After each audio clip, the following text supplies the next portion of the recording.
મારે યુરિયા ખાતર એટલે યુરિયા લેવા માટે દુકાન ગુજરાતી દુકાન છે આગળ ગયેલો એટલે એ મારે લેવાની હતી.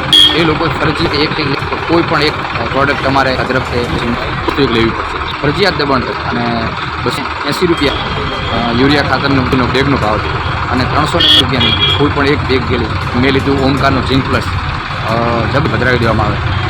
આ રીતે ખુલ્લી લૂંટ ચાલી રહી છે એગ્રોવાળા દ્વારા. મારે એક જ થેલીની જરૂર હતી, એની અંદર ઝીંક પ્લસ એક કટો 5 કિલોનો ફરજિયાત આપવામાં આવ્યું.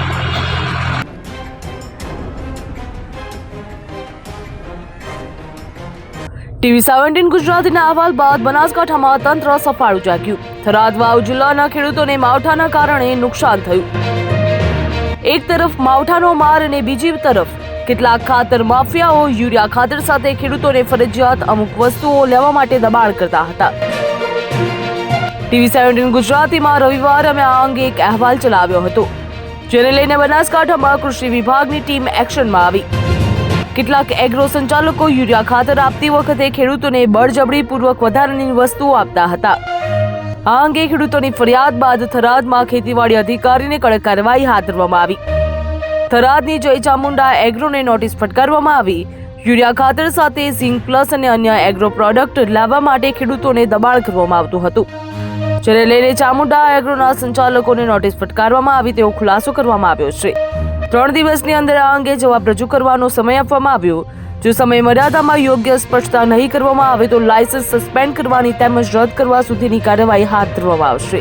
કાલે ખેડૂત મિત્રોની ફરિયાદ મને ટેલિફોનિક જાણ કરેલી હતી કે અહીંયા યુરિયા સાથે ઝીંક પ્લસ અથવા અન્ય ફોલ્ડર ટાઈપના જે પેકિંગ સાથેનું કે છે, એનું કહેવું એવું છે કે અમારે જરૂર નથી છતાં અમને આપે છે.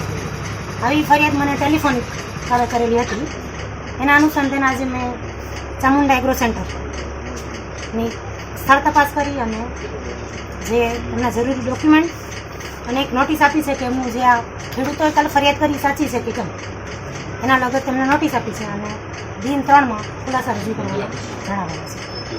ઘણા ગોડાઉનો અત્યારે ભરેલા પડ્યા છે અને ખેડૂતોને માલ નથી મળતો, નથી એરિયા આપતા, તો એના ઉપર આપ શું કાર્યવાહી કરશે?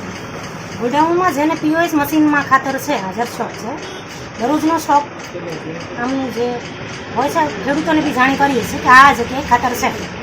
એના માટેનું એક ડેપો વિચારે છે ખેડૂત હેલ્પલાઇન માટે, સરદાર ડેપો છે, જે આપણે કિસાન સરદાર ડેપો છે. ત્યાં દરરોજ કયા ખેડૂત જોડે કેટલો સ્ટોક હાજર છે એની માહિતી આપવામાં આવે છે. ત્યાં હવે જેના સ્થળ પર હાજર છે અને છતાં નથી આપતા, એમની સામે જ્યારે ફરિયાદ મળે છે ત્યારે એમની સ્થળ તપાસ કરી આગળની કાર્યવાહી થઈ શકે.